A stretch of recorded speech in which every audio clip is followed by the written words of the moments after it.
Buenos días chicos, ¿cómo están? Espero que estén bien. Hace bastante tiempo que no hacemos un video. Lleva demasiado tiempo de edición. Por eso estábamos trabajando con videos cortos de YouTube. Pero para el nuevo tema que empezamos, que es Egipto, no encontré algo que se amolde a los temas que estamos viendo de forma completa. Por eso vamos a tomarnos el tiempo, por más de que lleve mucho, de hacer un video donde se explique lo principal. ¿Sí? Antes de hablar de Egipto, hablemos de los temas que veníamos viendo. Un tema central que habíamos visto es el excedente agrícola, el cual habíamos definido como toda la producción agrícola que excede a lo necesario para la subsistencia de un grupo. ¿Sí? Vamos a suponer que todo primero es un grupo y producen más alimento del que necesitan para vivir. Todo eso que sobra se llama excedente. Habíamos visto que la importancia del excedente agrícola era que permite que determinados miembros del grupo se dediquen a otros oficios que no sean la ganadería ni la agricultura. Así empiezan a surgir oficios como los artesanos, los herreros o incluso los sacerdotes y los dirigentes, que habíamos dicho que tenían funciones muy importantes. Con el excedente agrícola también comienzan a surgir las ciudades y las primeras civilizaciones como las conocemos. Una de estas civilizaciones es Egipto. Ya lo empezamos a ver, ya vimos medianamente lo que es su constitución política, pero hoy vamos a profundizar más en esa cuestión, ¿sí? Antes de hablar de Egipto hay que situarlo bien en el mapa. Así que vamos al mapa. Vamos a ubicar Egipto en el continente africano. Más específicamente en la zona noreste de Egipto. De África, perdón. Vamos a encontrar a Egipto rodeado por el Mar Rojo al este, al norte el Mar Mediterráneo. Actualmente al oeste se encuentra Libia y al sur el país de Sudán. El principal río de Egipto es el río Nilo. Dijimos que Egipto se encuentra en lo que es el Valle de la Media Luna Fértil. Habíamos definido que es una región compuesta por llanuras y ríos en una zona desértica, es decir, es el único lugar donde puede florecer la agricultura en el desierto. Egipto es uno de estos lugares y se encuentra atravesado por el río Nilo.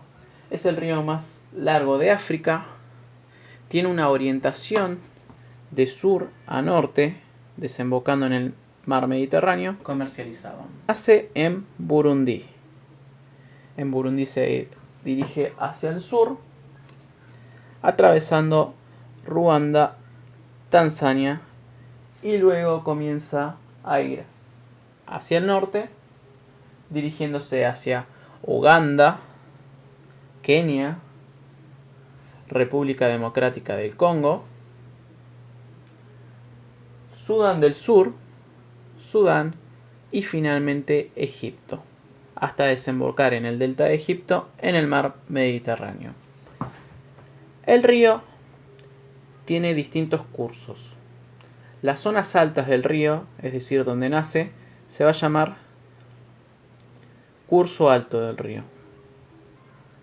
El río va a tener una zona media y cerca del delta va a ser el curso bajo. Es importante que entiendan esto porque antes de la unificación de Egipto, es decir, antes del año 3050 a.C., Egipto estaba dividido en el Alto Egipto y el Bajo Egipto. Estos nombres los recibía en función del río. Entonces, si hacia el sur se encuentra lo que es el Alto Egipto, vamos a encontrar que Egipto se extendía, no enfoca bien la cámara, les pido perdón por eso, desde Memphis, cerca de Cairo, hasta la primera catarata del río Nilo en Asuán. Esta zona era llamada el Alto Egipto.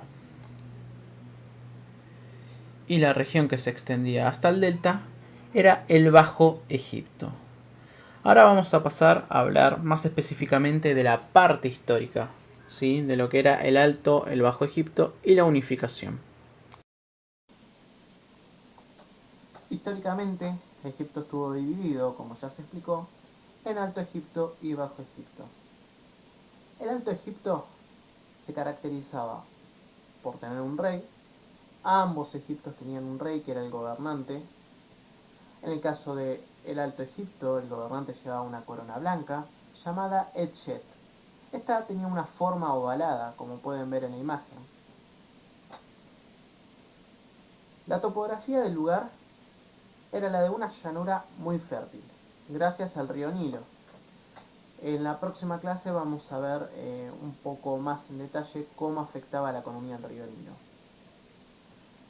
Todo lo que era la zona desértica del Alto Egipto estaba infestada de oasis, es decir, había oasis cada determinada cantidad de kilómetros, lo que permitió al Alto Egipto dirigirse a otras zonas a buscar piedras preciosas y metales, los cuales eran comercializados para obtener riquezas. Respecto al Bajo Egipto, no vamos a entrar en detalle sobre la topografía. Vamos a decir que se encontraba al norte del país, como ya se dijo, se extendía desde el Cairo hasta la zona del delta, que desemboca en el mar Mediterráneo. Lo que vamos a decir es que el gobernante utilizaba una corona roja, la cual recibe el nombre de Desheret. Vamos a mencionar esto porque va a ser importante con la unificación. Tanto el Alto como el Bajo Egipto vivían en un conflicto constante. Hacia el año 3050, 3100 dicen algunos historiadores, aparece un rey del Alto Egipto cuyo nombre era Narmer. También pueden encontrarlo como Nemes o como el rey escorpión. No importa el nombre que le den, lo importante es que venció al Bajo Egipto y unificó ambas regiones. Estos hechos quedaron plasmados en un registro arqueológico llamado la Paleta de Narmer, donde se ve cómo ingresa al Bajo Egipto y conquista toda la zona. Este hecho es importante, primero porque unifica a los dos Egiptos, y segundo porque con este rey comienza lo que se conoce la época dinástica de Egipto. Es decir, a partir de ese momento comienzan las dinastías. Todo lo anterior era el periodo predinástico. Una vez que Narmer unifica a los dos reinos, el rey comenzó a ser llamado faraón. La palabra faraón significa casa grande. El faraón era considerado un dios en la tierra, era considerado el dios Horus. El faraón vivo, el faraón muerto era considerado el dios Osiris. Posteriormente les voy a explicar bien por qué eran considerados como estos dioses, de dónde surge el mito. Posiblemente no lo explique en el video, sino que se los explique en alguna clase de Zoom. Por ahora lo importante es que sepan que el dios vivo era considerado Horus, que era el dios del cielo, la guerra y la caza. La estructura de gobierno del Egipto dinástico es una monarquía teocrática. Monarquía porque el gobernante es un rey, el faraón es un rey. Teocrática porque se cree que el faraón tiene la máxima autoridad, tanto militar, política como religiosa. La palabra teocrático o teocracia viene del griego. Theos, Dios o creencia, y kratos, poder. Por eso hablamos de que el faraón es la máxima autoridad religiosa. Hablemos de algunos elementos asociados al faraón. El faraón llevaba la corona doble, es decir, una corona que unifica la corona blanca del Alto Egipto y la corona roja del Bajo Egipto. Esta corona se conoce con el nombre de Seyemti.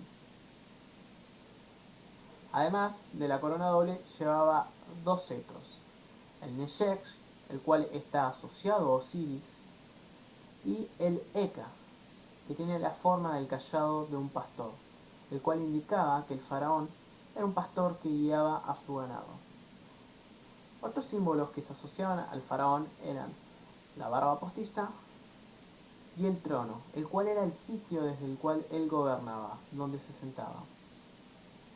La función del faraón era vitalicia, es decir, que era de por vida, o hasta que abdique, es decir, hasta que renuncie al cargo. En ambos casos, el siguiente faraón era hereditario, es decir, se pasaba de padre a hijo. Pero el faraón no fue el único funcionario que integró el gobierno egipcio. Hubo otros, como el gran visir. El gran visir era la figura más importante en Egipto después del faraón. El gran visir se encargaba de administrar la justicia, de supervisar las obras hidráulicas, tenía que supervisar el comercio, las tareas agrícolas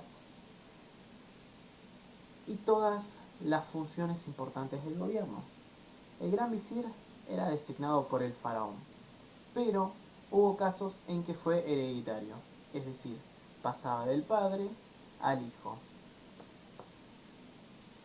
Otro cargo importante era el de los sacerdotes. Los sacerdotes se encargaban principalmente del culto a los dioses. No era su única función.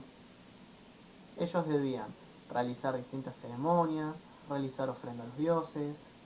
Algunos se encargaban de la astronomía, la cual era importante porque a partir de los descubrimientos astronómicos pueden organizar el calendario. Habíamos visto en otras clases anteriores que la organización del calendario indica cuándo es apto para cosechar, cuándo es apto para sembrar y decidir todo el ciclo agrícola. Decidir el calendario también implica saber cuándo van a ser las festividades religiosas. Había otros sacerdotes que se encargaban de los ritos funerarios. Cuando hablamos de ritos funerarios vamos a hablar de ritos funerarios para la clase alta, es decir, para el faraón, para los sacerdotes, para el visir y otros funcionarios de gran cargo, y los que se encargaban de los ritos funerarios para las personas comunes, vamos a decir. Había otro tipo de sacerdotes que se dedicaban a la lectura de papiros, los cuales tenían información importante para llevar a cabo las ceremonias. Los sacerdotes generalmente eran designados por el faraón o por el gran visir. Otro cargo importante era el de nomarca. Nomarca es una palabra que significa el que abre los canales. Los nomarcas eran encargados de administrar los gnomos. Los gnomos, para que se den una idea, eran lo equiparable a lo que actualmente es una provincia. Así que vendrían a ser gobernadores. La función de los nomarcas era la de recaudar impuestos dentro de su territorio, establecer los límites en las propiedades, luego de las inundaciones del río Nilo. Este cargo era designado por el faraón o el visir, aunque hubo una época donde el cargo fue hereditario. Después vamos a hablar también de eso. Por último se encontraban los escribas. La función de los escribas era la de leer y escribir. Ustedes dirán, no es importante, cualquiera lo puede hacer.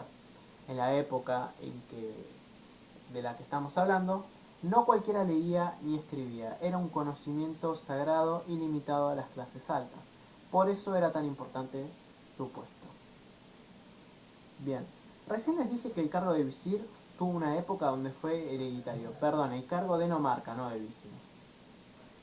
Esto se debe a que Egipto pasó por épocas de unificación donde el rey era fuerte, por ende sometía a los sacerdotes, a los nomarcas, a su poder, y hubo otras épocas donde el rey fue débil.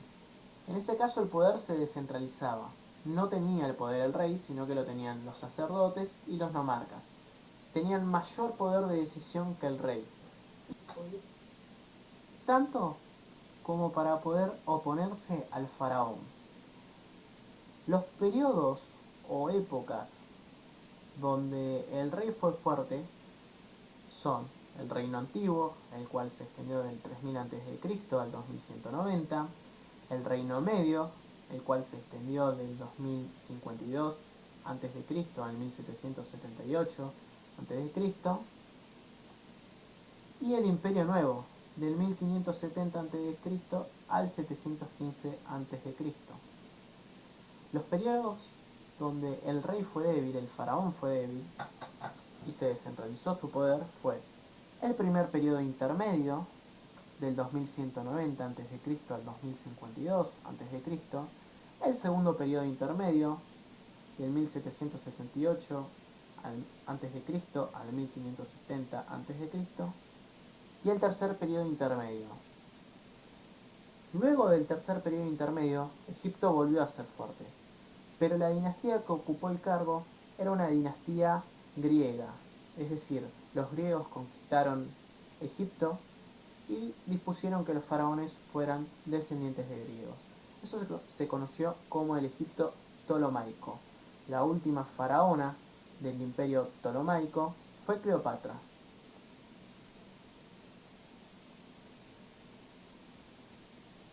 Bien, hasta acá va a ser el video. Podemos seguir incorporando datos, sí, como explicarles el mito de Horus, Osiris, Set e Isis, darles más datos sobre las inundaciones del río Nilo, pero agotaríamos todo en un solo video y lo sobrecargaría de información. Por eso vamos a dejar el video hasta acá y en una clase posterior les voy a explicar todas esas cosas. Así que no olviden suscribir a mi canal, denle like. Era youtuber. No, hablando seriamente, que tengan una muy buena semana y cualquier duda, como siempre, pueden consultarme, ¿sí? Nos vemos.